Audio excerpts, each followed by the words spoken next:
दोस्तों, क्या आप कभी किसी ऐसे इंसान से मिले हैं जिसे टाइटैनिक के साथ हुए हादसे के बारे में पता ही ना हो?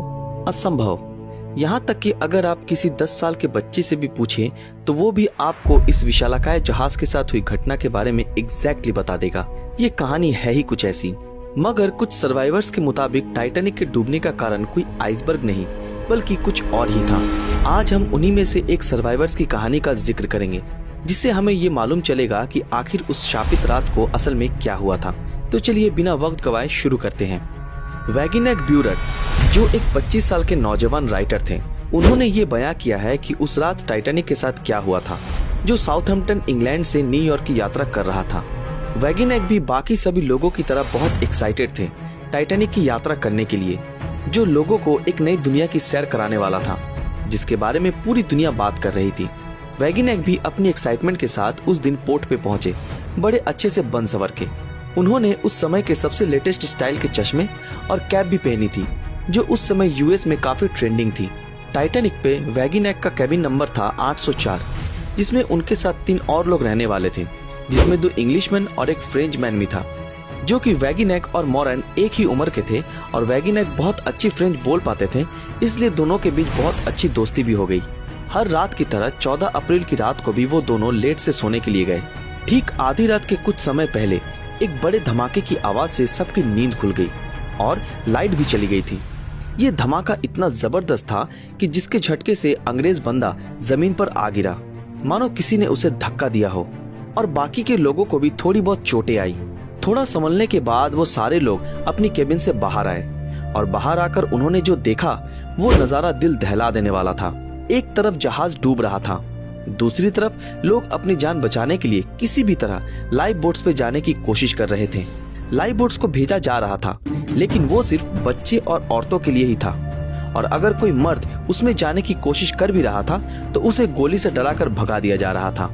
इस सिचुएशन में वैगिनेक और मॉरन डर के मारे एक दूसरे की तरफ देखने लगे, और दोनों के दिमाग में एक ही बात चल रही थी, यही कि उनके पास सिर्फ 2 चॉइसेस हैं।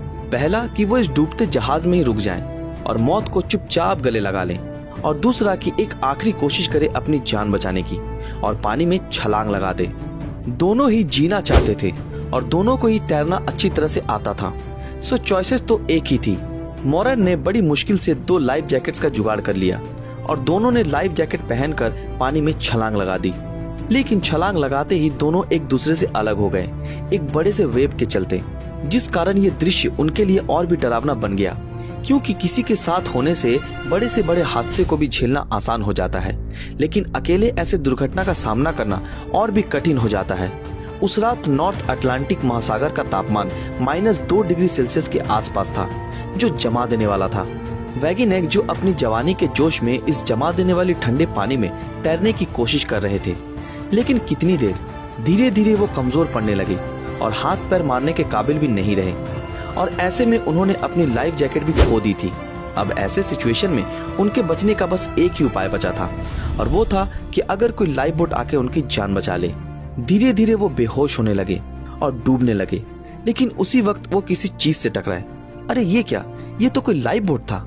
अभी आप सोच रहे होंगे, चलो अब तो इनकी जान बच जाएगी, लेकिन ये हैप्पी एंडिंग नहीं था मेरे दोस्त।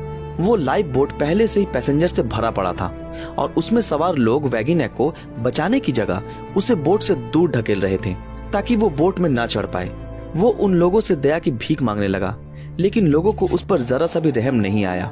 बोट पे सवार लोगों का ये मानना था कि अगर और एक भी इंसान उस बोट पे आया तो वो लाइफ बोट डूब जाएगा और सारे लोग मारे जाएंगे, और इसी के कारण वो लोग वैगिनेक को मरने की हालत में छोड़ के आगे चले गए।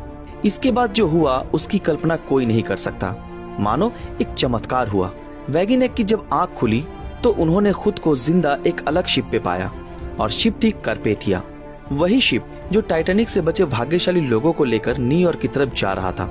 वैगिनेक जब उठे तब उनके सर में बहुत दर्द हो रहा था और उनका सर चकरा भी रहा था, लेकिन वो इस सोच में ही डूबे रहे कि आखिर उस रात हुआ क्या था और वो बच कैसे गए। लेकिन फिर भी उन्हें कुछ याद नहीं आ रहा था। अगले दिन कार्पेथिया सारे लोगों को लेकर न्यूयॉर्क पहुंचा। वैगिनेक को हॉस्पिटल इलाज के लिए ले जाया गया। ठीक 12 दिनों बाद उनके रूम में एक लेडी आई, और आते ही जिन्होंने रोते रोते कहा, ओह माय डियर बॉय। ये वही लेडी थी जिन्होंने उस रात वैगिनेक को मरने की हालत से बचाया था। उनका नाम था मिसेस एस्टर, जिनकी उम्र 50 साल के आसपास थी। मिसेस एस्टर ने वैगिनेक को उस दिन की पूरी घटना बताई कि जब वो लाइफ बोट वैगिनेक को मरता छोड़ आगे जाने लगा, तब मिसेस एस्टर ने चालक से ये कहा कि वो डूबता इंसान मेरा बेटा है और वो उसको लिए बिना आगे नहीं जाएंगी। उन्होंने ऐसा इसलिए किया कि उन्होंने टाइटैनिक की दुर्घटना में उस रात अपने हस्बैंड को खोया था और वो ये नहीं चाहती थी कि और कोई भी इंसान अपनी जान गंवाए, और इसीलिए उन्होंने वैगिनेक की जान बचाई। ठीक होने के बाद वैगिनेक अपनी फैमिली के पास वापस लौट गए, जो बोस्टन में रहती थी। वैगिनेक ने एक अच्छी और लंबी जिंदगी गुजारी और एक अच्छी कहानी सुनाने वाले के तौर पर उन्होंने बहुत बार लोगों को ये भी बताया कि उस रात उनके साथ क्या हुआ था। इंटरेस्टिंगली, उन्होंने कभी भी अपनी बात में ये जिक्र नहीं किया कि उस रात टाइटैनिक किसी आइसबर्ग से टकराया था, और उन्होंने हर बार अपनी बात में किसी बड़े धमाके का ही जिक्र किया है। अगर उनकी ये बात सच है और अगर टाइटैनिक सच में उस रात किसी आइसबर्ग से नहीं टकराया, तो क्या टाइटैनिक के डूबने के पीछे किसी बड़े विस्फोट का हाथ था या कोई और कारण था? फ्रेंड्स, आपको क्या लगता है? हम इतने दिनों से जो कहानी सुनते आ रहे हैं, क्या वो झूठी है या फिर वैगिनेक को कोई गलत फहमी हुई थी? अपनी राय नीचे कमेंट में जरूर बताएं। दोस्तों, आज के लिए बस इतना ही।